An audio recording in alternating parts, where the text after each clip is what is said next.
Bass love panfish. You can find them all over in basically every fishery. In fact, some fisheries, panfish are the primary bait fish species. That's the case for me.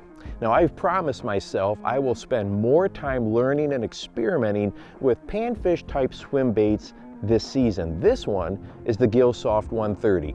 Out of the package, this is a floating lure. And you can see here how slow you can swim it on a straight retrieve. It looks just like a lazy, carelessly meandering along fish, kind of like you would with a wake bait.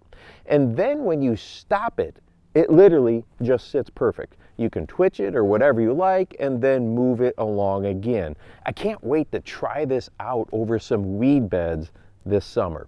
Now, the next thing I did was to add the biggest nail weight I had. I inserted it at an angle right here pointed back towards the joint with one nail weight, and I think it was a 5/16.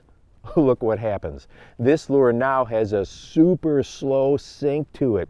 Here it is again on a straight reeling retrieve, but just under the surface of the water. Reel it, pause it, let it slowly sink, and then continue with your presentation. Now, some of you may be wondering about the eyelets on the side of the lure. The designer of this soft swim bait placed these here for situations when a bass hits it and engulfs this lure and then it folds up. These side hooks are meant to help the hookup ratio in those situations. Or I've seen other anglers talk about letting the lure sink to the bottom and sit there. The side hooks don't snag bottom debris like the belly hook would. I have never fished a swim bait with side hooks before, so it will be interesting to experiment with. Share your experiences below.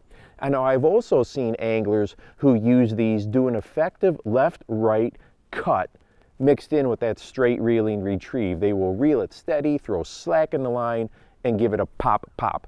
The lure darts one direction and then the other like a walking bait or a typical glide bait type action, and then you can continue that straight retrieve. Now, in my experimenting, I believe that my swim bait rod was too stout for this. I could only get the lure to cut once and not twice. I need to try it again with a rod with a little bit softer tip.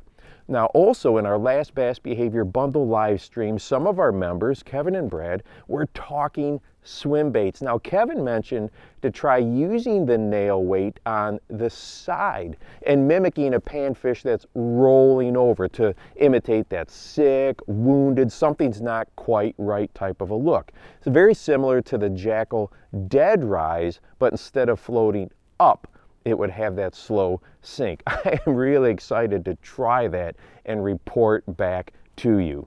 And hey, if you would like to watch a video on what I think is one of the most underrated but effective lures for pressured bass, go ahead and check this one out right here. And make sure that you go out and encourage someone today. You never know how you might just change their life. For the Bass Fishing Life, I'm your host, Steve Rogers.